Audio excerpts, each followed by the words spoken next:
Hello, Alison Klayman. Thank you for joining us today. Alison was GRN's correspondent in China for quite a while, and is now you're in New York, right? You're based in New York Yes, now? Yes. that's right. And we're going to talk about your film that is being released in the UK this week on the 10th of August, isn't it?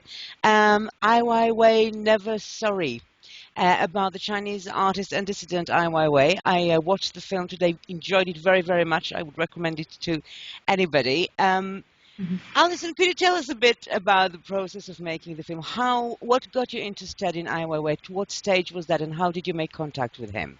Sure. Well, for me, it all started because I went to China in 2006. I had just graduated from university where I studied history and did a lot of radio journalism. Notice in there was no China, no Chinese language, but my goal was to do journalism and maybe one day make a documentary film. It was kind of a dream of mine. And my life plan as I started out was just to go abroad. That was how I thought I was going to make things happen. So I went to China with a friend, and I ended up staying there for several years.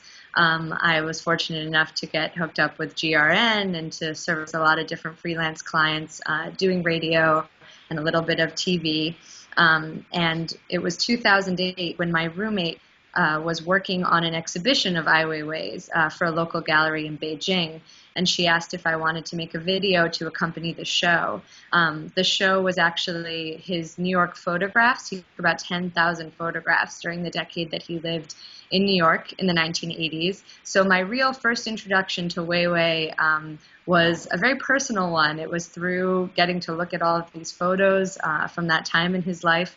My roommate would bring her work home with her, and they really captured my imagination. And then what she told me about him and what I learned about him, the way that he spoke out against the Olympics after helping design the Bird's Nest Stadium, this very sort of fun-loving but also controversial and provocative blog that he had going at the time. All of this really intrigued me, but mostly I was just really excited to have the chance to do sort of a free-form video project. And I was really gift-wrapped this opportunity to meet Ai Weiwei and begin filming him at the end of 2008 when I came along with the gallery staff to his studio in Beijing. And I guess I would say, it was his personality. Like, to meet him in person was really the beginning of seeing, wow, this is a person I want to know more about, certainly a character who I think could carry a 90-minute film. And, through him, I was already thinking all kinds of new things about China. And he was clearly a window into a part of China that I hadn't experienced yet in the 2 years that I'd already been there. And so I was just fortunate enough to keep coming around, and he kept letting me, and that's how it all happened. Because you were following him during a very crucial period of his life when the prosecution of him by the Chinese authorities was accelerating, following his project of research about the earthquake in, what was the earthquake? In Chengdu in Sichuan province. That's right. Yeah, and that was something, is one of the key things that he told me about in our first few weeks of filming together, that, it very clearly did not fit into the video that I was tasked to make about his time in New York and these photographs. But I guess, maybe the journalist in me was like, oh, this sounds really interesting, and I wonder where that's going to go. And, at the very least, I should follow up with him around the anniversary of the earthquake, which was about 6 months later, just to see where this project went. At that time, he published the names of all the children who died in sort of schools that had collapsed in the earthquake, published them on his blog, and his blog got shut down, and surveillance cameras were affixed to the, poles outside his studio. I think it is incredible timing in a way, the fact that this project really started just before all these things. And that, I think, ignited it even further, this idea that, you imagine a political artist and it's like he was born with, surveillance cameras on his door. But actually, there was a time when he did something and that happened. And I really thought that was an important part of this film, was to really follow the story. I didn't know what was going to happen, and to really show what happened as it was going along. I didn't really have an idea in my head of what the movie was going to be about, except that I was pretty sure it was going to be interesting. And then he got into prison. He got into house arrest, and then he was arrested himself and held for 81 days, was it? And you were following this process. The film ends with him being released from prison, but still being, kept on bail and not being allowed to interview, to speak, to tweet. Did they manage to shut him up? What is the situation now with him? I mean, it's really tough. A lot of things have changed since the day he was released, June 22nd of 2011. Or rather, a lot of things have happened.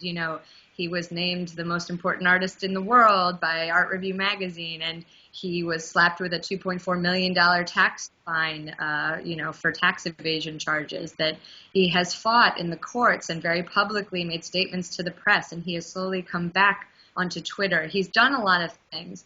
But the really sad thing is that ultimately the last 13 months since he's been released could really also be accurately described as stasis. They are still, he's under a much tighter control, surveillance. He's reminded constantly anytime he does step out that, he can be put back into detention. He could be kept from his young son.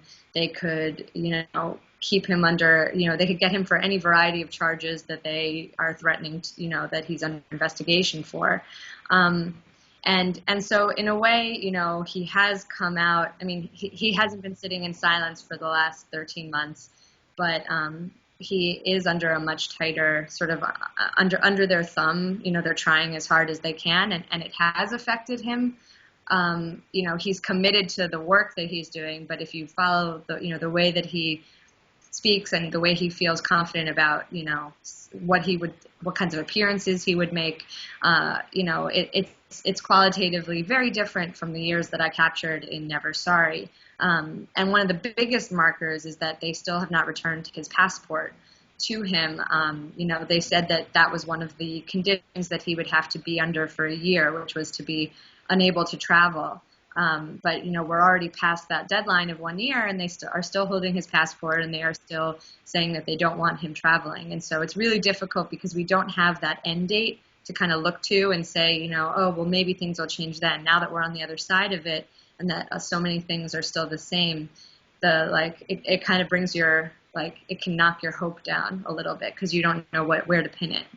Has he been trying to get his passport back? Because he says in the film that it's important to, go and do the procedural process for them to refuse, and then you can expose them. Is he still sticking to this ideology? Is he trying to get his passport back? Well, he definitely is sticking to that ideology in terms of his approach to the tax case. He has continually filed, appeals, contested the charges, demanded to see, where are the documents where it says that, where you have proof that I evaded taxes, and where did you calculate this number, $2.4 million? And, the government has refused to turn over any of the papers. They raided his studio when they detained him last year, so they did, confiscate a lot of these documents. So Weiwei doesn't have anything to offer in terms of counterproof, and they're not willing to show any of the things that they took. And the fact that he has gone through this court system and even had his day in court, although it wasn't his day because he wasn't allowed to go, and they kept, observers and foreign journalists, and even rerouted local bus routes to avoid the courthouse.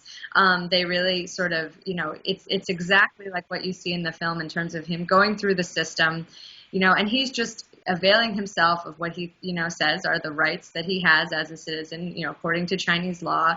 And then it all plays out.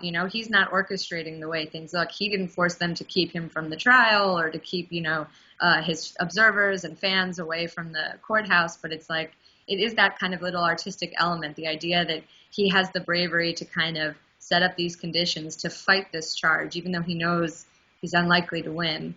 And then we all kind of see how it plays out. So far the charge has been upheld, of course, and he's already paid over half of that amount, mostly from spontaneous donations that fans in small amounts donated online from all around China, also a little bit from around the world. So he really has been doing a lot of the things, that you see that he did in my film Never Sorry.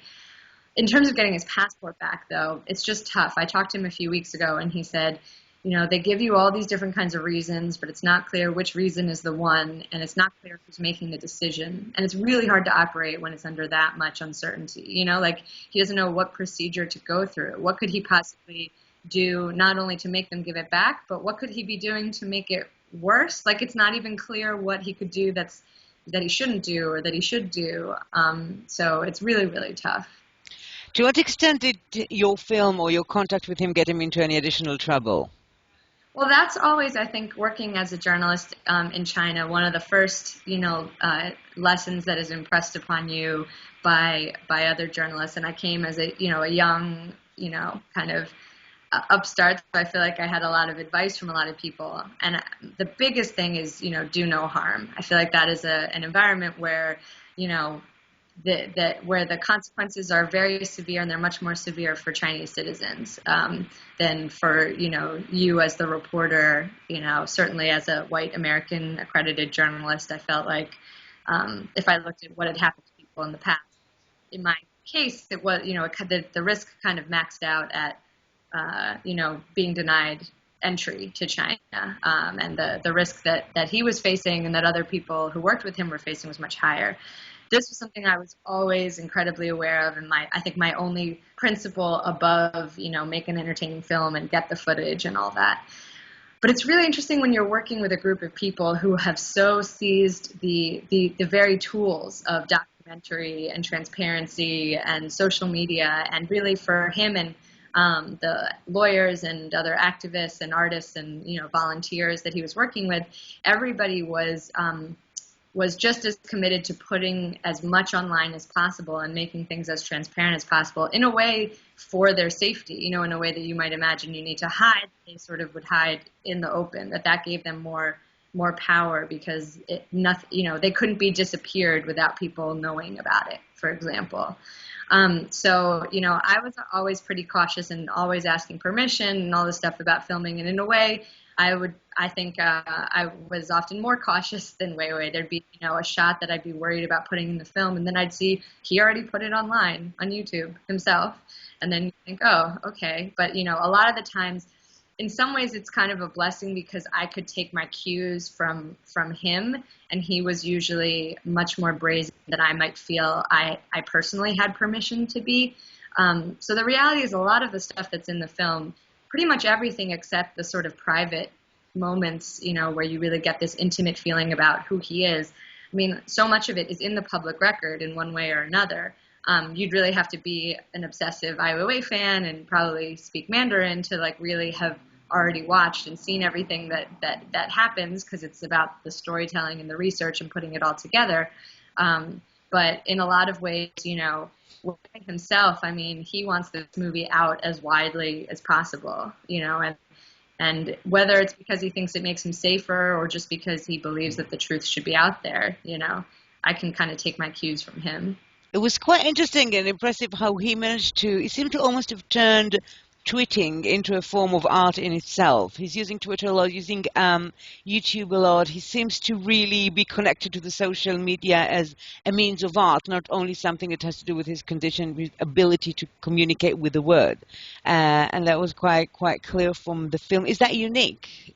Well, I think that as I observed all this, and then I went into the edit and tried to think, what does all this mean, and what am I understanding from this story? What I really realized was that his art really is about communication, and it's about sort of individuality, individual rights, individual voice expression. So for him to kind of get acquainted with the internet and social media tools, which are all new to all of us, and certainly it was new to Weiwei when he first began. Only in 2005, I don't think he'd used a computer even before he began blogging. It really ignited something in him that had been sort of his passion all along. It was all about, you see, he took thousands of photographs when he lived in New York in the 80s. He made all these underground books and documentary projects, for the art world, kind of in the 90s and early 2000s.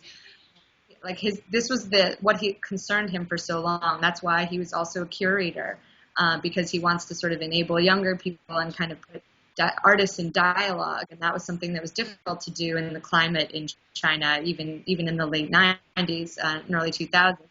suddenly to have the internet. So imagine how that feels, for someone with these concerns to suddenly have this at his fingertip. Not only can he express himself and put it out there, but he can have instantaneous communication back and forth with people and people outside the art world. I think his concern is very clearly, he's a very prominent figure in the art world, but that's not where he wants his entire influence to be sort of contained. He wants it to kind of spread. And it's really about engaging other people and bringing them into the conversation. So that's kind of why I feel like the social media stuff, it just fits in. It fits in with his purpose as an artist, even though it's not like every tweet is a work of art or something kind of, cheeky like that. I mean, I think the idea, the whole practice, the whole coming from the same motivation. It's interesting you mentioned his private life before, and there's a bit in the film about his son, the son that he has from a woman that is not his wife. And what was striking me was that he was quite open to speak about it. And but you've spoken briefly to his wife, I believe, and very briefly to the woman who's the mother of the child, and neither of them is really speaking about that. Did you try to interview them about that, about their position of the situation that they found themselves in? Well, I interviewed both of them, and obviously I interviewed everyone for much longer than they appear in the film, and there are many interview subjects that didn't make it into the film as well. It was a really tough balance in the edit, is what I would say, to kind of, because it was so important to me that this was in the film. I think it's just it's a part of Weiwei's life that, him as a father is a new thing for him, and I think that's a transformative thing for anyone. And to see him in that kind of role, I think also really makes people feel like they're getting to see another side of him. And of course, the advocate of transparency, you can't gloss over the issue of the slightly messy issue of the fact that the son is not with his wife, and he's but how to do that without distracting from the real sort of storyline. It's not even about the message, it's like the storyline, and there were a lot of edits where the balance of how much to go into it, and you want to make it so that the first question isn't, so what's up with that? Because that's really, of everything, that's, to me, wasn't really the first question that should be asked, after someone watches the film. And also part of me feels like this entire, we're not entitled to know everything about his private life. So I would, I did have frank conversations with him, and Wang Fen, his Ai Lao's mother, was incredibly open. Lu Qing is a bit more, his wife is a bit more, of a private person in general. And I filmed in her house for many years, and it was really nice of her to let me be around. So I feel like we really struck a really good balance in terms of putting the story out there. And what the most important part was seeing how Weiwei responds to it, how the transparency advocate kind of deals with the part of his life that he truly does regard as his private life, and how does he kind of maneuver that. So I think that having the film was a really important part.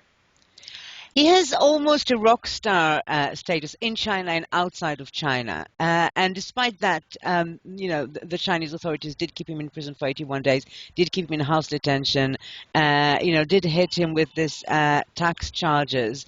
Yet, maybe things would have been worse for him if he was not that well known and things were that much out there.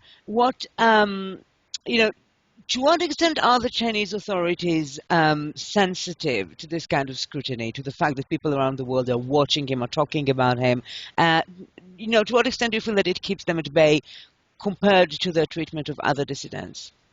Yeah, it's really tough, right? Because the other examples in the film, I mean, who you see who are sentenced to multi-year, terms in jail for political charges. One of them is Liu Xiaobo, the Nobel Peace Prize laureate from 2010, I guess it was when he was awarded, and he's still serving out his 11-year prison sentence. So, there was a part of me, certainly when Ai Weiwei was in this secret detention and we really didn't know what was going to happen to him, how long it was going to last.